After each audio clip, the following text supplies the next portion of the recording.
Michael Someck was born in Brooklyn, New York on March 21, 1935. His parents, Joseph and Grace Someck, were members of the burgeoning middle class. His father owned and operated a restaurant chain through Maine, New Jersey, and locally in Brooklyn. Growing up in New York City and helping his father with the family business taught Michael many of the lessons and principles he used throughout his life. But when it came to college, he was eager to leave Brooklyn and experience life outside the Big Apple. Well, I was a lousy student, for one thing. The University of Dayton was only the third. I think I only was accepted by 2 or 3 universities at the time of my application. But this one was one of them. And I guess in order to get away from Brooklyn, I selected University of Dayton, which was a good experience, a completely different. It's like being in a different country and being in the Midwest. I'll never forget the first time the bus driver said to me, "Good morning," and I almost left the bus because I didn't know what the hell he was talking about. People don't say good morning to you in Brooklyn or Staten Island. While majoring in history and English, Someck was offered a job opportunity with Peninsular Navigation, a shipping company back in New York, New York. He embraced this opportunity as an assistant operations manager, even though he was only a sophomore at Dayton. Get the cargo for the ship. You get the fuel for the ship. You tell the master where the ship is going. You make arrangements for agents to represent you in different ports around the world, wherever the ship is going. You arrange for the vessel to be discharged. That's called ship operation. While in New York, he continued his junior year at St. John's University, near his home in Brooklyn. Almost 2 years later, Someck returned to Dayton, where he graduated with his bachelor's degree.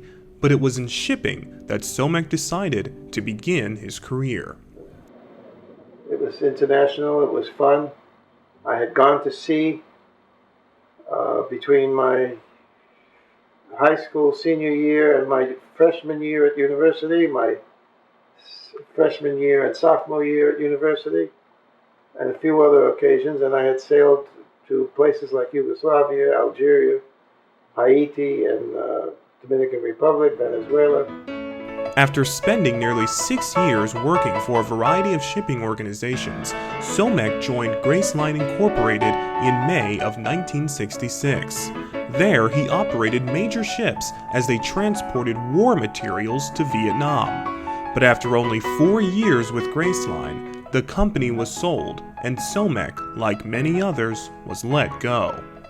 About 6 months later, I was hired by the government because of my expertise in certain fields. And one of the first things they did was send me off to Turkey and Israel, Iran, and Lebanon to research their bulk cargo discharge facilities. Because the Americans decided they wanted to build special types of cargo ships, dry cargo and tankers, but mostly dry cargo. How was your family life during that time? It wasn't good because I was traveling a lot. It got worse when I went to Tokyo. Did you have your daughter at that point yet, or was she not informed? She was okay. Someck was soon promoted to maritime attaché in Tokyo, based off his previous experience with Graceline discharging ships in Asia. It was 1972 when Someck accepted this new position and moved his family, a wife, a daughter, and an adopted son to Japan. A few years later, in 1975, the world became a very different place. The Americans had pulled out from the Vietnam War, international tensions were at an all-time high, and Someck, after living in Japan, took time to reflect. We shouldn't have been there. That's what you thought. thought. That was my attitude. When I was in New York, sending ships with ammunition and a lot of other things to Vietnam, I had no opinion one way or another. I was doing a job. But when I was in Tokyo, I had time to reflect. And I just didn't think we should have been there. Yeah. I think it was a civil war. If Ho Chi Minh had not died, um, and we had not interfered, Vietnam would be where it is today, but 10 years before, 10 years ago, maybe 15 years ago. During this time, Singapore was one of the most important countries in the region for shipping organizations. It was referred to as an Interpol, facilitating the movement of cargo not just for themselves, but for countries such as Indonesia, Malaysia, and Cambodia. A kind of intersection where most ships traveling en route to Japan, Taiwan, China, and others would pass. In the early 1980s, I met on one of my visits, periodic visits to Singapore, I met Hussein Khan, who was the representative of UNHCR in Singapore. And he was, Singapore being where it is, he had merchant shipping activity with disembarkation of refugee problems almost on a daily basis. At that time, major ships were encountering Vietnamese refugees, or commonly called boat people, en route to and from Asian territories. The Geneva Convention of 1951 on refugee states something to the effect that in order to be labeled a refugee, you have to be interviewed and declared a refugee by a competent body such as UNHCR or some other organization, a similar organization. These boat people were considered, after a certain period of time, I don't know exactly when, were considered refugees automatically as soon as they left their country. So when they were rescued, if they were rescued, and brought to a port for disembarkation, they were already refugees. And Margaret Thatcher had promised all of those countries that I mentioned before, Malaysia, Singapore, Indonesia, Philippines, Thailand, and a few other countries, that for every boat person that you allowed to disembark in your country, we will take them out.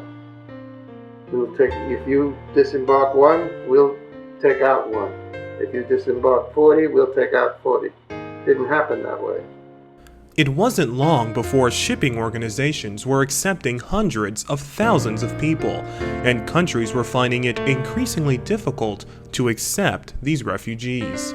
Soon, resentment began to build, and countries began to turn away hosting ships. Consequently, major shipping organizations tried to either avoid or disregard refugees as pirates, refusing to rescue innocent people stranded on the open sea. According to Someck, the Asian country most cooperative with disembarking boat people was the Philippines. Singapore, however, offered a different solution. There, they stressed that only ships with an itinerary originally destined for Singaporean ports could disembark refugees. If a ship operator's logbook did not originally state a Singaporean port as its destination, it could not disembark its refugees. And that was a big burden on the ship owners, because particularly southbound, when they're headed toward Europe, if you have 40 boat people on board and you can't disembark them in Singapore, you've got a problem on your hands, because where the hell else are you going to take them? You have to wait until you get to Europe, and you've got 40 boat people with babies being born, food problems, clothing, sickness. It's 40 people, a lot of people. They outnumbered the crew. Someck decided that these rules could actually prove beneficial in saving lives. He just had to figure out a way to inform passing ships that Singapore be included as a destination in their logbooks. Well, one of the things I did, which is a minor thing, with a couple of companies that I knew personally, I asked them if they would have their masters upon leaving, before they left from ports in Taiwan, Japan, Korea, primarily those three countries, because those are the big ones. to have the masters right and they were southbound going towards Europe or the Middle East, to have the master include in his logbook entry that they were planning to stop in Singapore for bunkers. That means fuel. So, even if they weren't planning to do that, because if they rescued boat people, then they could show the Singaporean authorities that it was in the logbook that they planned to stop there, and the Singaporeans were very fair, as I said before. They said, okay, then we accept them. It happened, in the end, it worked maybe 2 or 3 times, that's all. I see. It wasn't a nice thing to do, perhaps, but it was the only thing, it was the only way to get around this problem. In 1987, Someck received a very important phone call inviting him to accept a United Nations post in Geneva. Someck accepted this position as UN diplomat with a central focus on rescuing more boat people. The position that I was to fulfill would be to organize a scheme whereby more boat people would be rescued than heretofore, because everyone felt that that people were losing their lives and that not enough boat people were being rescued. And they needed a program and somebody like me to do it. Somebody who knew the industry and had connections in Asia, which I did, of course. To date, Someck has spent nearly 50 years in the shipping industry, a dozen or so rescuing boat people. His work was supported by officials such as Jean Dewey, UNHCR Deputy High Commissioner, and Sergio Vieira de Mello, UNHCR Asian Bureau Director. In fact, one shipping organization in particular worked with Someck to save more lives than all of the other carriers combined, the Maersk Line, a division of A.P. Moller Maersk A.S., based in Copenhagen. They even received an award in Geneva for their contribution to the United Nations effort. Never one to stop and allow the magnitude of his work to distract him from the practical nature of simply getting it done, Someck was surprised when he was later honored by his alma mater, University of Dayton, for his life's work. But for Someck, it was a very special encounter in Singapore that left him awestruck, humbled by the sight of the generations he helped to save. On a visit to Singapore, there was a camp that the Singaporeans set aside, a nice camp for the boat people in a place called Sembawang. It used to be a British naval base many years ago. And the staff in the Singapore office wanted me, now this wasn't Hussein Khan, this was long after he left. The staff wanted me to visit there, just to see what it was like. So one day, I said, as long as you don't tell them who I am, I'll go. But don't tell them who I am, because it'll be embarrassing for me. So we'll just go and walk around, and you can introduce me to the people. So we drove over there, and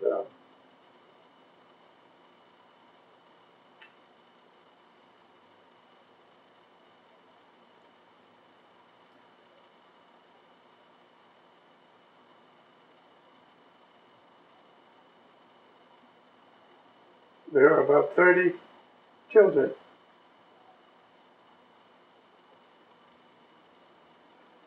Boys and girls, from the age of maybe 5 to 10. The girls in white dresses, the boys in white shorts. Clean, the hair combed.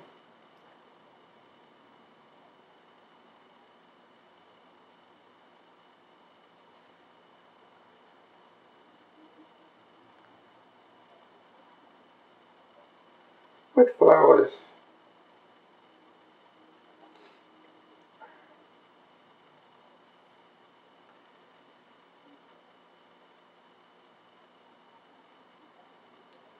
know what to do.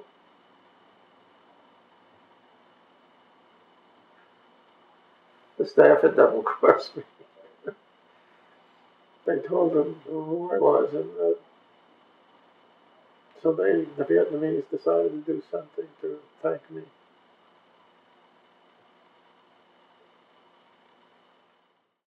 Today, Someck is the co-founder of the Rescue Alliance, an organization based in Hamburg, Germany, dedicated to rescuing and saving the life of every boat person. He is joined in this endeavor by Dr. Matthias K. Reith in Hamburg and Senor Carlos Juan M. in Barcelona. While the challenges of today are very different from those during the aftermath of the Vietnam War, the Rescue Alliance has found that today there are more active boat people in almost every sea of the world than during the 70s, 80s, and the 90s. All right, notwithstanding the challenges involved in this and the negative aspects of it, which include the fact that these people are not bona fide refugees, they're economic migrants, which means placing a burden on other countries when they arrive there. The bottom line for us is to save lives. That's what we're about to do. That's what we're all about, I should say.